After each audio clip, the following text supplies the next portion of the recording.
कल्पना कीजिए, एक दिव्य फूल इतना खास कि देवता भी उसे पाने को तरसते थे। यह कथा है पारिजात के फूल की, जिसका उल्लेख हजारों साल पुरानी पुराणों में मिलता है। पारिजात वो फूल था जो समुद्र मंथन के दौरान अमृत के साथ प्रकट हुआ। समुद्र मंथन से निकली अद्भुत चीजों में एक था यह दिव्य वृक्ष, जिसकी सुगंध स्वर्ग को महकाती थी। सभी देवता चाहते थे कि यह वृक्ष स्वर्गलोक में रहे, और इंद्रदेव ने उसे अपने बगीचे में स्थापित किया। अब कथा जुड़ती है पृथ्वी से भगवान श्री कृष्ण की द्वारका नगरी में। कृष्ण की दो प्रिय रानियां थी, रुक्मिणी और सत्यभामा। एक दिन नारद मुनि स्वर्गलोक से उस अनोखे पारिजात का फूल लेकर द्वारका पहुंचे। नारद ने फूल पहले सत्यभामा को भेंट किया और उसमें जलन का बीज बो दिया।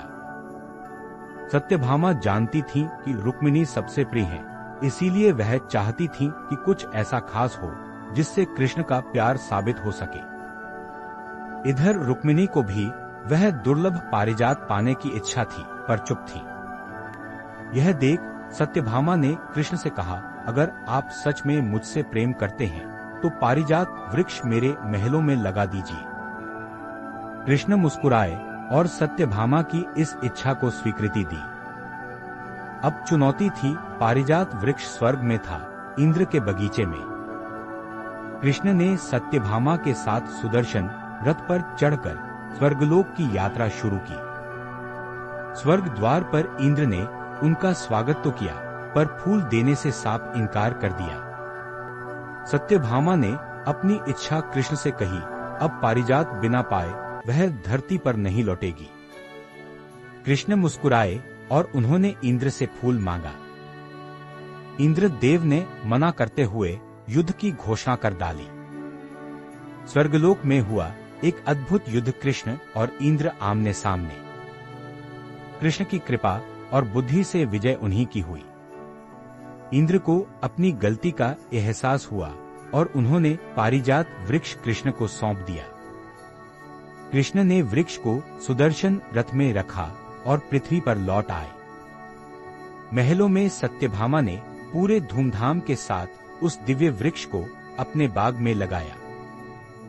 अब बारी थी रुक्मिणी की, जिनका मन भी उस फूल की सुगंध के लिए तड़प रहा था। कृष्ण जानते थे, प्रेम अधिकार या दिखावे से नहीं, हृदय की भावना से मिलता है। रोज रात को वो पेड़ अपनी महकदार फूल गिराता और हर सुबह सत्यभामा उस फूल को पाती। पर हर रात फूल खिड़की से उड़कर रुक्मिणी के कक्ष में भी पहुंच जाता। इससे सत्यभामा थोड़ा चिढ़ गईं और कृष्ण से शिकायत की।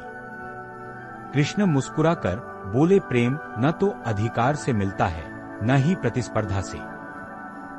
उन्होंने बताया, रुक्मिणी के मन में फूल पाने की लालसा थी, पर उन्होंने किसी पर दबाव नहीं डाला।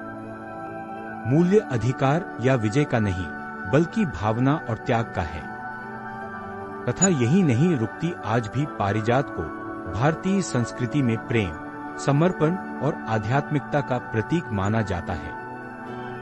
कई मंदिरों में इसे भगवान विष्णु, राधा कृष्ण और शिव को अर्पित किया जाता है। आज भी पारिजात का वृक्ष कई जगह मिल जाता है, जिसे हरसिंगार भी कहते हैं। हरसिंगार की सुगंधित सफेद पत्तियां और नारंगी डंठल इसका अनोखा सौंदर्य है। रात में खिले फूल सुबह तक जमीन पर गिर जाते हैं, मानो हर कोई बिना स्वार्थ के इसे पा सकता है। कहानी हमें सिखाती है कि प्रेम को न अपनाया जा सकता है, न छीना जा सकता है। वह अपने आप बहता है, बिना किसी शर्त, जैसे पारिजात की महक। यही कृष्ण की शिक्षा थी, संबंध अधिकार का प्रदर्शन नहीं, बल्कि त्याग और समर्पण का प्रतीक है। भगवान कृष्ण हमेशा कहते हैं, सच्चा प्रेम अनमोल होता है, वह मौन में भी प्रकट हो जाता है। कई पौराणिक कथाओं में ऐसे फूलों का महत्व संदेश देने के लिए किया गया है। कभी यह अहंकार तोड़ता है, कभी द्वेष मिटाता है, कभी दूसरों के लिए त्याग दिखाता है। और पारिजात तो भगवान विष्णु और कृष्ण भक्ति का भी प्रतीक है। इस फूल से जुड़ी एक और कथा है कि पांडवों ने भी इसे लेने के लिए हिमालय की यात्राएं की थी। ऐसा कहा जाता है, इससे मिलने वाली खुशबू कभी नहीं भूलती। वो देवता के पास हो या साधारण बगीचे में, इसकी सुंदरता सबसे अनमोल है। अगर आपको कभी ये फूल दिखे तो याद रखिए, यह सिर्फ फूल ही नहीं, एक पौराणिक संदेश भी है, जिसमें प्रेम, त्याग और आत्मिक सौंदर्य छिपा है। पौराणिक कथाओं में फूल अक्सर संकट की घड़ी में सही राह दिखाते हैं। आज भी इन कहानियों में छिपा है शाश्वत सत्य, हर सुंदर चीज के पीछे एक सीख होती है। प्रकृति अपने अद्भुत चमत्कारों से हमें निरंतर कुछ सिखाती रहती है, कभी फूलों के बहाने, कभी परियों के, कभी देवताओं के अवतार के रूप में। इसीलिए जब भी आप पारिजात देखें तो समर्पण की खुशबू महसूस करें। सोचिए किस बात के लिए आप त्याग करने को तैयार हैं, किसके लिए आपका प्रेम निस्वार्थ है। यही है इस पौराणिक फूल की सबसे बड़ी बात, वह दिखावा नहीं, सच्चे भावों का प्रतीक है।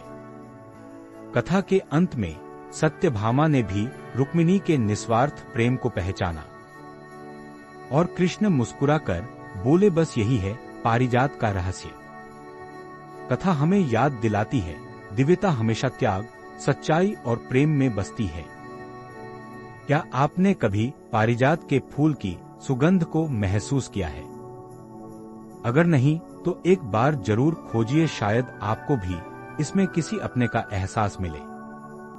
यही भारतीय पौराणिक कथाओं की खूबसूरती है, हर कथा में नया अर्थ छिपा है।